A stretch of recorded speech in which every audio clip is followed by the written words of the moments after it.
2002 সালে ভোট দিয়েছেন, কিন্তু কমিশনের আপলোড করা লিস্টে নাম নেই। কোনো বুথে আবার 100-র বেশি ভুতুড়ে ভোটার।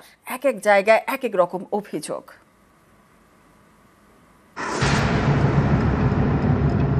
ভোটার লিস্টের বিশেষ নিবিড় সংশোধন, স্পেশাল ইন্টেন্সিভ রিভিশন এসআইআর চালু হয়ে গিয়েছে পশ্চিমবঙ্গে।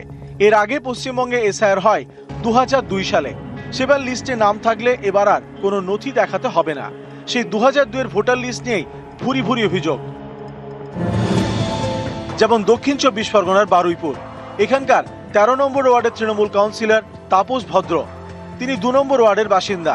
তার দাবি 2002 সালে ভোট দিয়েছেন, কিন্তু এবার কমিশনের আপলোড করা ভোটার তালিকা যাচাই করে দেখতে গিয়ে দেখেন সেখানে তার নাম নেই। একইভাবে 2 এবং 13 নম্বর ওয়ার্ডের প্রায় 100 জন ভোটারের নাম বাদ গিয়েছে বলে দাবি তৃণমূল কাউন্সিলরের।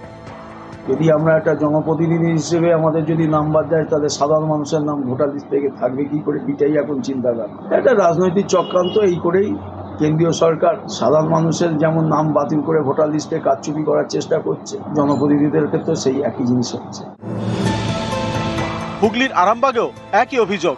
এখানকার বাসিন্দা সরবরাজ উদ্দিন খান এবং সিরাজ উদ্দিন খান, 2 ভাই। তাদের দাবি 2002 সালে ভোট দিয়েছেন, কিন্তু কমিশনের আপলোড করা 2002-এর লিস্টে তাদের নাম নেই। 1995-এ যে হচ্ছে ভোটার লিস্ট, আমরা সেই তখন থেকে ভোট দিয়ে আসছি, আমার তাতে নামও আছে। তারপর যে 2025 পর্যন্ত আমার নামটা আছে, কিন্তু 2002-এ শুধু এটা নাম নেই। আতঙ্কিত মানে অনেকটাই আতঙ্কিত আছি, কি হবে না হবে। এখন তো বিভিন্ন রকম মানুষ বিভিন্ন রকম কথা বলছে, তো এই কারণে অনেকটাই আতঙ্কিত আছে।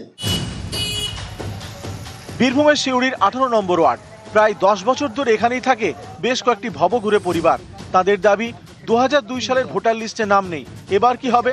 তাদের এলাকা ছাড়া হতে হবে না তো? আমি প্রথমে আসছিলাম আসাম থেকে, 1971 আমি শিউড়ি আসছি। তারপর আমি রেলের জায়গাতে ঘর তুলে আসছি। আমাদের কাছে ভোটার কার্ড আর আধার কার্ডই আছে। কোথায় যাব, কি করব না করব সেটাই চিন্তা করছি। কোচবিহারের মাথাভাঙা পুরসভার 7 নম্বর ওয়ার্ড, অভিযোগ এখানকার একটি বুথে 29 জন ভোটার ভুতুড়ে। কেউ মারা গিয়েছেন, কেউ চলে গিয়েছেন অন্য জায়গায়, কিন্তু সবার নামই রয়ে গিয়েছে তালিকায়। বাংলাদেশে থাকে। আগে কি এখানেই থাকতো? আগেই না, এখানে আসে না। হঠাৎ আসে, হয়তো 5-7 বছর পরে একবার আসলো। মা আছে, মা তো বাকি থাকার জন্য, কিন্তু এখন বাংলাদেশেরই বাসিন্দা। বাংলাদেশ। উত্তর 24 পরগনার ঘোলার বিলকান্দা 2 নম্বর গ্রাম পঞ্চায়েত, এখানকার একটি বুথে 100-র বেশি ভুতুড়ে ভোটার রয়েছে বলে অভিযোগ। স্থানীয়দের দাবি কেউ মারা গিয়েছেন 2015 সালে, কেউ আবার 2022 সালে, কিন্তু ভোটার লিস্টে সকলের নাম রয়েছে বলে দাবি। উষারানী চক্রবর্তী কি হয় আপনার? আমার মা। উনি বেঁচে আছেন? না না, কবে মারা গেছে? 19 সালে মারা গেছে। 2019 সালে মারা গেছে। আমি জানি ওখান থেকে কেটে দেবে, কোনো ডেথ সার্টিফিকেটও রয়েছে, কোনো অসুবিধা নেই। পঞ্চায়েতের থেকে আমরা সার্টিফিকেট এনেছি, তাও বলেছি। ওনারা যদি না কাটে সেটা তো আমাদের কিছু করার নেই। নিউজ 18 বাংলা।